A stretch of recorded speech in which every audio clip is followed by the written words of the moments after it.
On ne peut pas m'emmener en prison pour que je sois un prisonnier politique. Parce que lors du jugement, on va se poser la question de savoir pourquoi le monsieur a été arrêté. On dirait parce qu'il a insulté le président de la République. C'est à cause des injures qu'on pouvait m'arrêter, parce qu'il y a eu outrage à l'autorité. Mais pourquoi a-t-il outragé? Pourquoi a-t-il insulté l'autorité? Ah, parce qu'il dit qu'il y a des gens qui détournent l'argent du pays et qu'on n'arrête pas ces personnes-là. Et là, ça va sonner vraiment bizarre. J'avais réussi par mes interventions à faire en sorte que commence aussi par délier la langue, par constater l'état de leur village, de leur quartier, de leur région, de leur canton. Ils ont commencé à parler, à revendiquer, à intervenir dans mes lives. Ils disent, il faut tuer ça. Le seul moyen de faire en sorte que d'autres ne puissent pas, par sa suite, continuer, il faut lui faire passer pour quelqu'un qui est dérangé, quelqu'un qui n'est pas normal. Ce jeune doit forcément avoir des diables. Un individu normal, sans armée, sans richesse, sans compte en banque, sans grande connaissance, ne peut pas oser être sur le territoire togolais et défier l'autorité suprême comme il est en train de le faire. Il est forcément fou. Ou c'est le seul moyen de casser, de briser son mythe. J'ai dit je ne bouge pas. Vers 16h, 17h, il y a un pasteur qui s'est mis à m'appeler. Et s'il est en ligne, qu'il reçoive mes salutations. Mais je n'ai pas voulu l'écouter parce que je savais que j'étais sur la voie de ma destinée. Et je ne pouvais pas agir autrement que de me laisser prendre. Ce pasteur m'a appelé. Il me dit, il faut que je pense à quitter le territoire national. Ce que je fais, c'est une mission divine. Je vais me faire prendre dans les heures qui arriveront, de penser à fuir le pays. Je lui ai dit, monsieur, vous êtes un mauvais pasteur. Parce que si vous aviez la foi en Dieu, vous ne devez pas me demander à moi de fuir, sachant très bien que ce que ils sont en train de faire, c'est une mission divine. Vous êtes un faux pasteur. Ou, du moins, vous êtes un pasteur de la minorité qui voulait me faire quitter le territoire afin que tout ce que j'ai eu à faire jusque-là puisse passer pour perte et profit. Oui, voilà, il a insulté, mais il a fui le pays, c'est un lâche. Moi, je reste sur le territoire, je ne vais nulle part. Qu'on vienne me prendre, je connais les infractions que j'ai eu à commettre. J'ai insulté le chef de l'État. Pourquoi? Le monde entier le saura et les gens jugeraient. C'était une façon à moi de le terrasser, définitivement, devant Dieu, devant les hommes et devant l'humanité.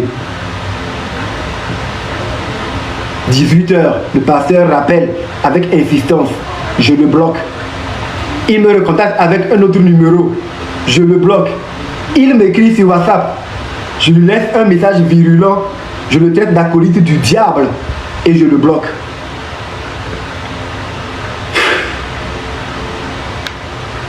« 20h, 21h, je suis là dans ma chambre quand mon épouse rentre avec fracas.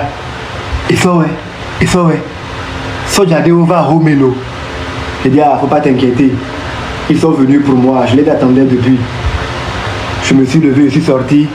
Je suis allé à leur rencontre. Il y avait déjà 6 à 7 soldats qui étaient là. J'ignorais qu'il y avait beaucoup d'autres dehors et tout. Et quand je suis sorti de chez moi, il était sur la véranda. Je dis, vous êtes venus pour moi? Ils disent oui. Ils n'avaient pas de mandat. Ils étaient venus à des heures qui n'étaient pas catholiques. Moi, j'avais pensé que parce que j'étais en infraction, il aurait eu une convocation à laquelle je répondrais et ensuite je serais déféré devant le procureur et tout. Mais ils sont venus à cette heure-là. Mais bon, je me suis levé, je m'attendais à cela. Vous êtes venus pour moi? Ils disent oui. Je dis ok, permettez-moi de me changer et on y va. Je retourne dans la chambre, je vois qu'il y a 2 personnes qui me suivent en même temps. Je dis oh, les gars, je veux juste me changer. Laissez-moi mettre dans mon intimité. Que non, nous sommes tous nous garçons, change-toi. Ils ont peut-être pensé que je rentrais pour prendre des armes ou un gris-gris ou que j'allais peut-être passer par la fenêtre où il y avait une autre sortie, je ne sais pas. Mais toujours est-il qu'ils m'ont suivi dans ma chambre. J'ai enlevé le short que j'avais porté, j'ai remis un pantalon, j'ai mis une chemise, j'avais mon dernier fils qui était couché. Je l'ai réveillé et je l'ai pris dans mes bras J'ai dit, laisse l'enfant. Je dis non, je veux lui dire au revoir avant de partir. Je lui ai dit, Badala Moroa, je pars, je ne sais pas quand est-ce que je reviendrai. Mais fais tout pour être sage. Il se peut que tu ne me vois plus jamais. Mais souviens-toi de moi. Pensez à tout ce que j'ai eu à vous dire. Et je l'ai recouché. Je me suis levé. Je les ai suivis. Je sors. Je vois qu'il y a beaucoup d'autres militaires armés. Oh, je dis, mais tout ça pour moi. Mais j'étais zen et serein. En avançant, nous avons loué quelque part. Ma villa est la dernière. Il y a celle de mes parents. Je vois qu'il y a des gens qui sont même déjà rentrés au niveau de mes parents aussi. Oh, comment? Ils sont venus pour moi, mais pourquoi ils rentrent chez mes parents armés? Ma maman, elle est sortie, elle était dans la douche. Elle est sortie dans la cour, dans sa serviette. Et ça, ouais. Abelake. Léo qui, pour me dire, et ça, ouais, qu'est-ce qui se passe? Tu vas où? J'ai dit, maman, sois tranquille. Retourne, va t'habiller. C'est pas pour être comme ça, vas-y. Mon papa, lui, était assis devant la maison, à son lieu habituel, dans une chaise où il prend souvent de l'air. Ils sont rentrés sans même le saluer. Quand bien même il fut commandant de la gendarmerie, il a été leur chef par le passé. Ils sont rentrés sans même le considérer. Ils sont venus pour chercher la personne que j'étais. Il n'a pas branché. Il avait 10 mots. Arrivé à son niveau, je n'étais pas menotté ni rien. Mais ils sont rentrés tellement en nombre que les enfants paniquaient. Ma fille, elle m'a regardé et dit, papa, tu vas où? J'ai dit, Aurel, sois tranquille. Je reviendrai, t'inquiète. Ok? Prenez soin de votre maman et écoutez ce qu'elle vous dit. Respectez beaucoup grand-maman. Hein, soyez sage. Je suis arrivé au niveau de mon papa. Je lui ai dit, papa, je pars. Il n'a pas branché. Au moment où je suis sorti, j'ai vu, maman est sortie. Elle commençait à monter. J'ai dit, papa, maman, s'il vous plaît, calmez-vous. Retournez à la maison. Je les ai suivis. Ils ont voulu me faire mettre dans une voiture personnelle d'abord. Après, ils me disent non, tu sors, tu vas dans une pick-up. Et je vois le quartier ameuté. Je vois qu'il y avait plusieurs voitures. D'autres arrivaient, habillés. Je dis, oh, mais comment? Moi, je n'avais pas l'intention de fuir. J'allais vous suivre de toute façon, mais bon, ok. Ils m'ont fait mettre dans une pick-up. 2 gardes m'ont encadré.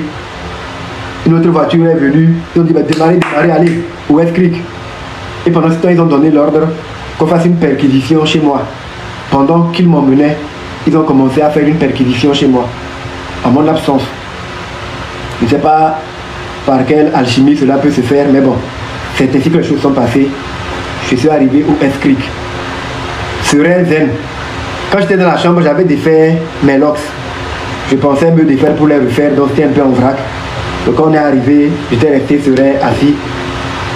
Des soldats rentraient, ils me voyaient. Amron, ça va et tout. Je dis oui, ça va. Sereinement, je n'ai pas été violent, je ne paniquais pas, j'étais zen.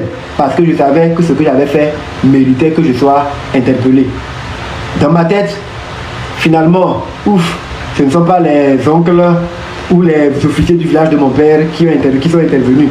Je vais aller devant le procureur, donc voilà, je vais aller en prison. C'est le moindre mal. Après, qu'est-ce que j'allais devenir, je ne savais pas, mais j'avais déjà accepté cela.